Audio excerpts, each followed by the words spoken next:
Hi, my name's Dan Keane. I'm a composer, producer, and musician based in London, and today I'm going to shed some light on a bit of a topic that I think will be interesting to you: how to turn this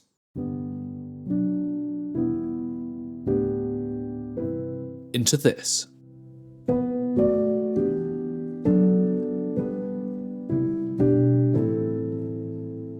Now, my main reason for making this video is off the back of the success of my How to Make a Realistic Sounding Orchestra using Verispeed. If you haven't seen it, it's available up above and down below.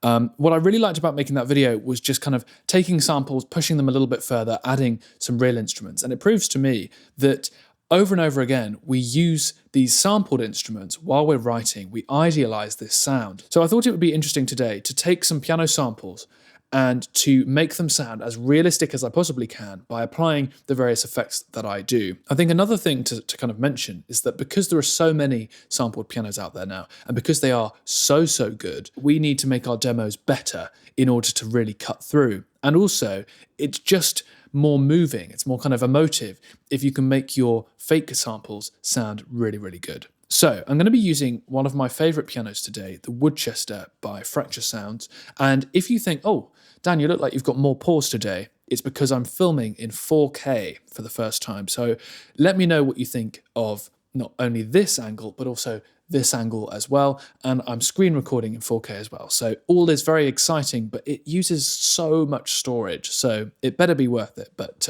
let me know anyway. So I'm going to be taking this Woodchester piano, and I've kind of got a fairly basic Logic session. This is typically what I do. I'll have two reverbs set up, which I'll go into later. And then I might add some echoes. I might add a bit of EQ, compression, things like that. The main thing to take away from this video is that it's not, oh, he uses a Pro Q3, so I should use a Pro Q3. It's more just the step is compression first, then a bit of EQ, for example. So I'm just going to go through. The first thing I need to do is to play a piece so that we've got something to kind of loop around. So let's do that first.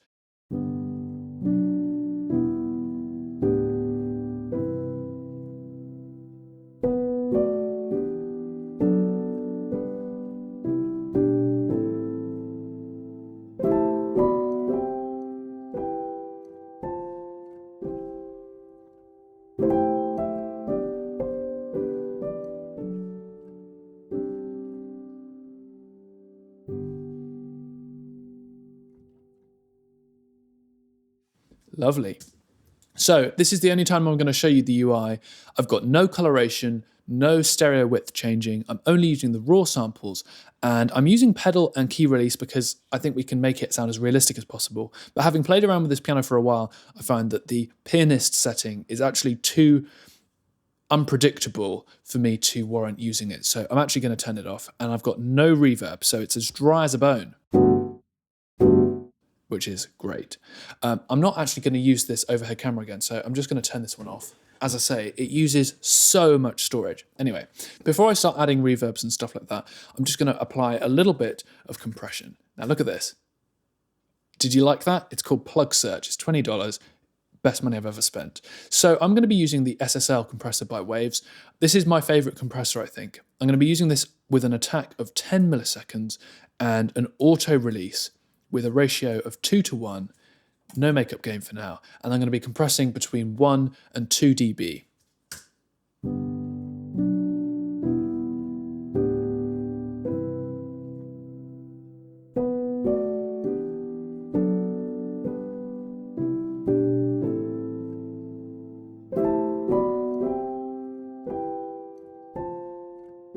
The reason for using 10 milliseconds is because generally, I don't want to strangle the piano. I want to let some of that punch through. Later, I will be using another set of compression where I'll be kind of tightening things in a little bit more. But for this is just the raw kind of dry piano sample. The next thing I'm going to add, look at me go, is the Pro Q3. This is an EQ.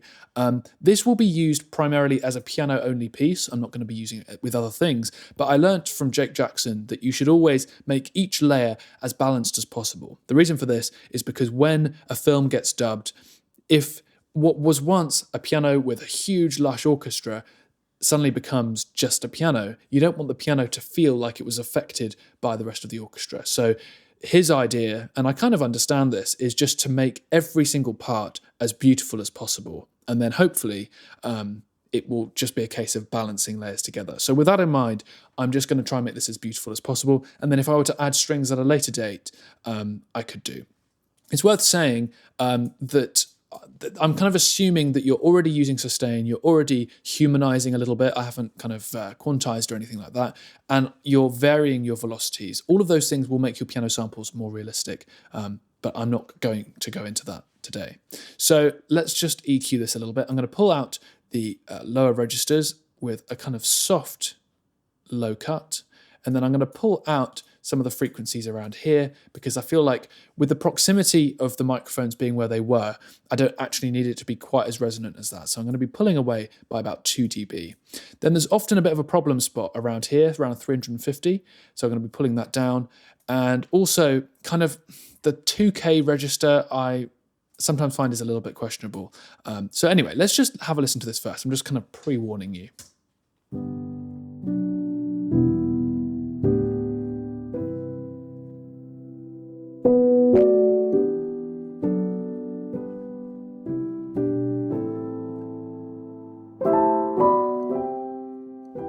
So pulling down at 1K there. I tend to keep my cue kind of fairly wide so that it's a little bit more kind of gentle.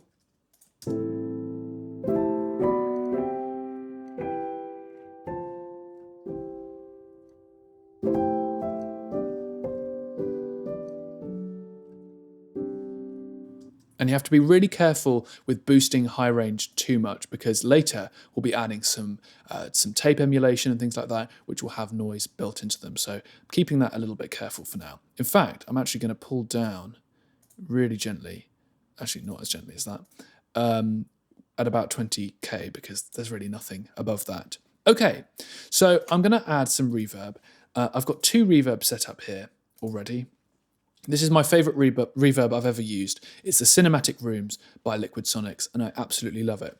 This is the backroom setting.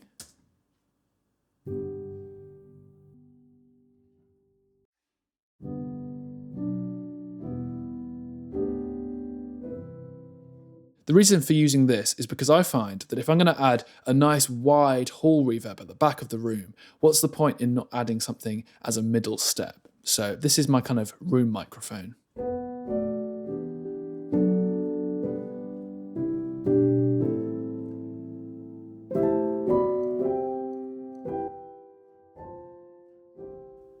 It's just so good, this reverb. It's really, really, really good. I'm going to do a whole review on this later because it's just fab.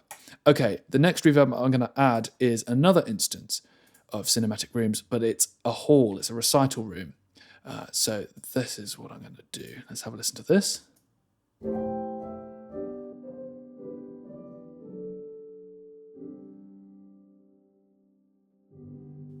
And that was a little bit kind of callous there. I'm going to actually make this about 1.5 seconds.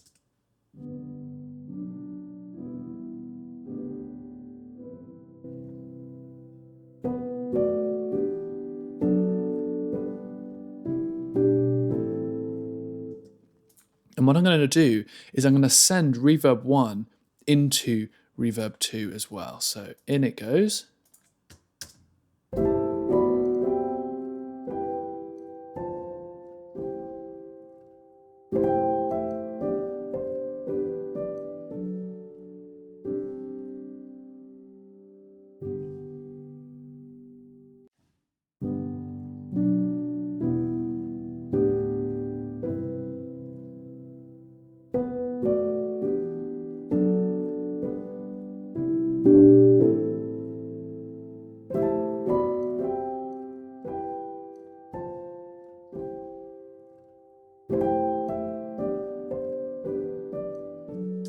The next step for me is adding a little bit of kind of cassette noise, things like that. So for this, I actually use Cassette by Waves Factory. I really, really like this plugin. It's quite subtle, but it can also be quite kind of big as well if you want it to be.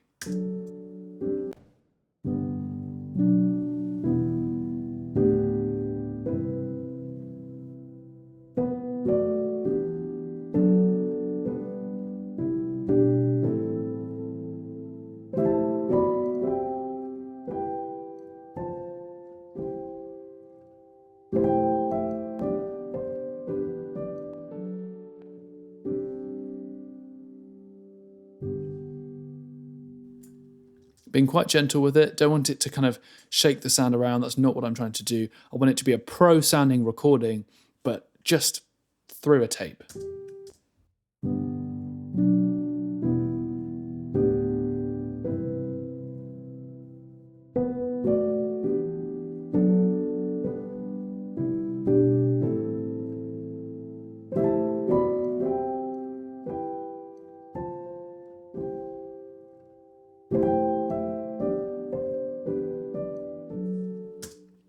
That sounds really, really nice to my ears. The next thing I'm going to be using is a J37. Again, I want to bring out some of this wow and flutter, and I have a particular preset I like to use. This is the Waves J37.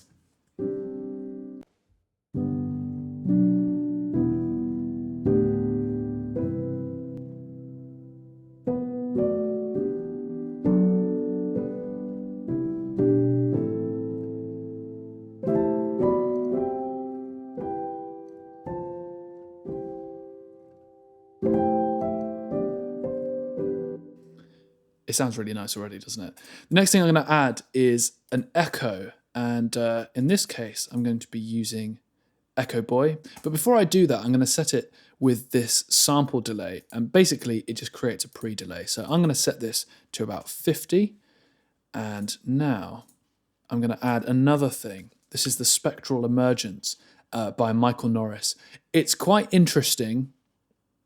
It can be a little bit unpredictable, so I'm going to EQ it a little bit before I put it through the Echo Boy.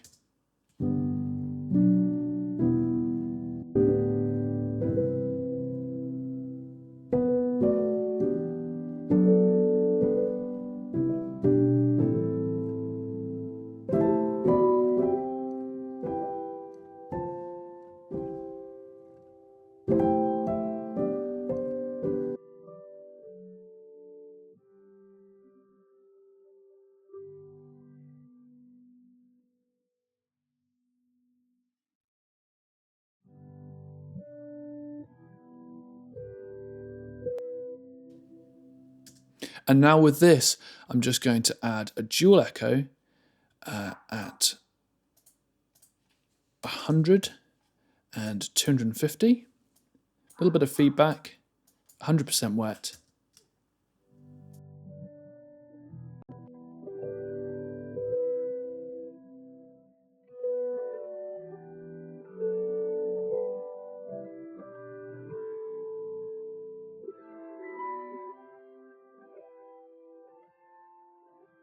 And then I'm going to send it into the reverbs.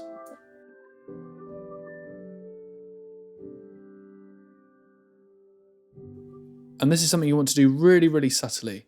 You don't want it to sound like it's got an echo. It's more just to give it a little bit more width, because pianos can be sometimes a bit too far down the middle.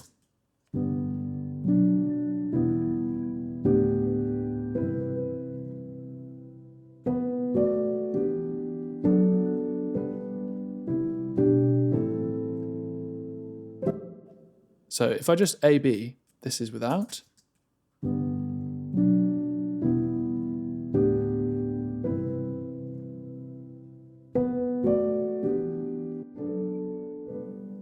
It's subtle, but it just helps to kind of add a little bit of emergence underneath.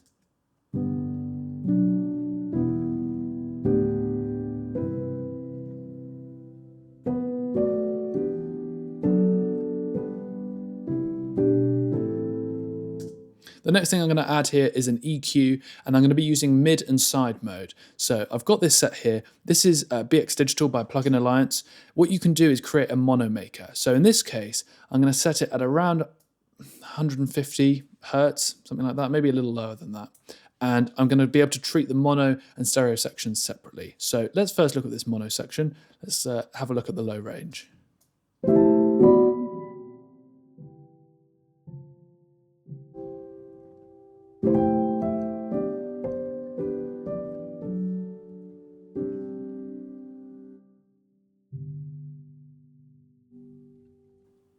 I'm going to pull out a little bit there, and then where we've got these, let's have a listen.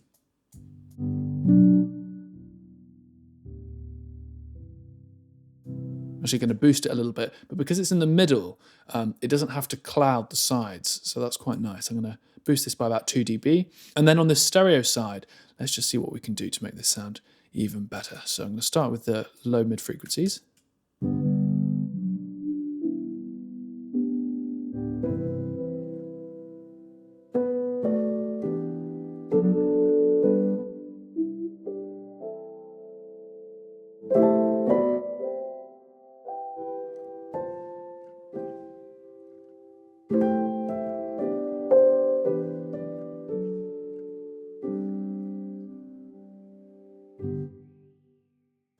Okay, so we're just kind of eking out the frequencies we don't like.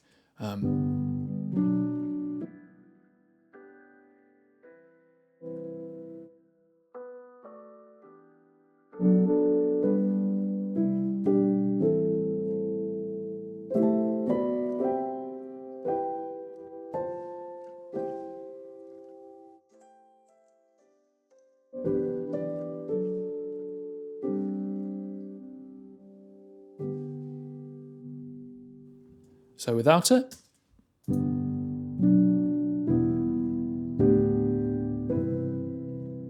And then with it.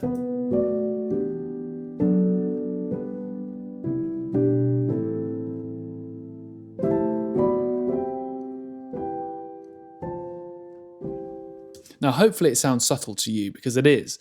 But as you can see, we've pulled down, over 2 dB in places. We've boosted over 3 dB in these top frequencies. And the reason it feels subtle, or at least to my ears feels subtle, is because we haven't affected the whole stereo image. We've got quite a kind of healthy lower frequencies in the mono section, and then those upper frequencies have been pushed over to the side. And this just helps to kind of push out the stereo image a little bit. If I have a look here at my analyzer, we've got a little bit of anti-phase.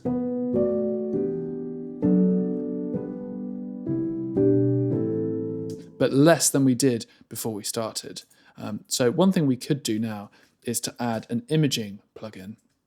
For this is just going to help to bring in the stereo width a little bit. So if we do that now, it might feel like we're kind of counteracting ourselves slightly, but the whole point is that we just want to kind of make the mix more efficient, I suppose. So let's just pull this down.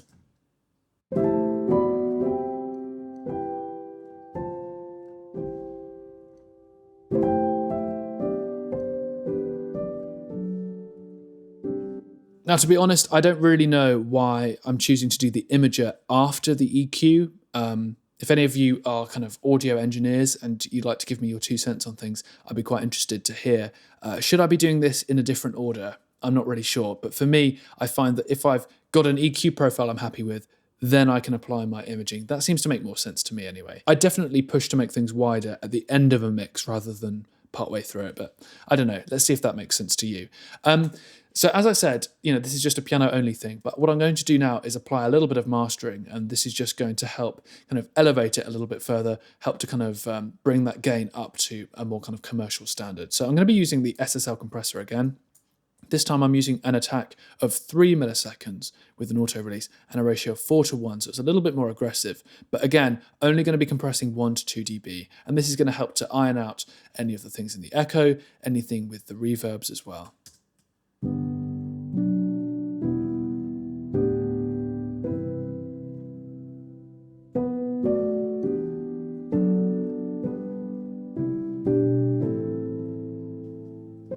Next, I add my Pro Q3 again. This is the kind of default mastering EQ that I tend to use. I have my low range and my high range set to sides. This is something, again, that I learned from Jake Jackson, and it just helps to add a little bit of stereo width, but again, not going too crazy, only 2 dB at the top registers here.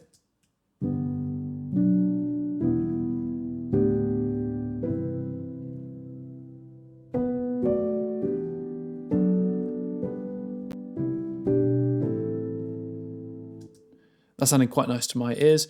And now I'm going to add this EQ here from Waves. So this is really just a smile EQ, just to make things sound a little bit brighter and a little bit kind of warmer. So 2 dB at 100 Hertz and up to 4 dB at 10 kilohertz, although I might actually dial this down a bit.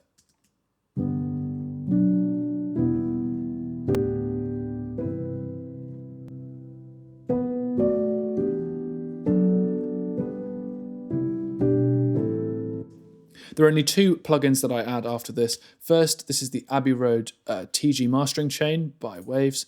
I use this as my preset. Just helps to add a little bit of that signature. And then finally, I use an L3 multi-maximizer just to kind of help bring that gain up. I don't tend to compress, really. This is really just as a form of using gain.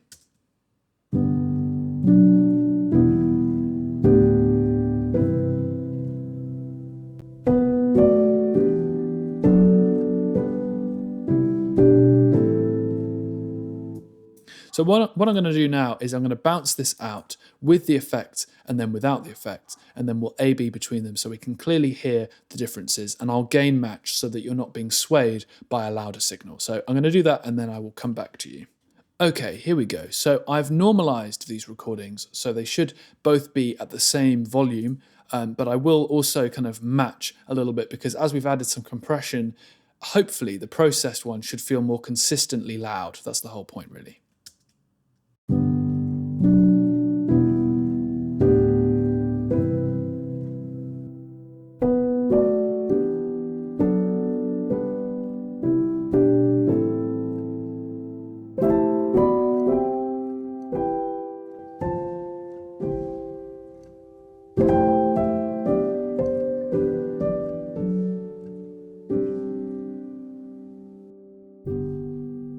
So if I just pull down this volume just a little bit, and A/B again.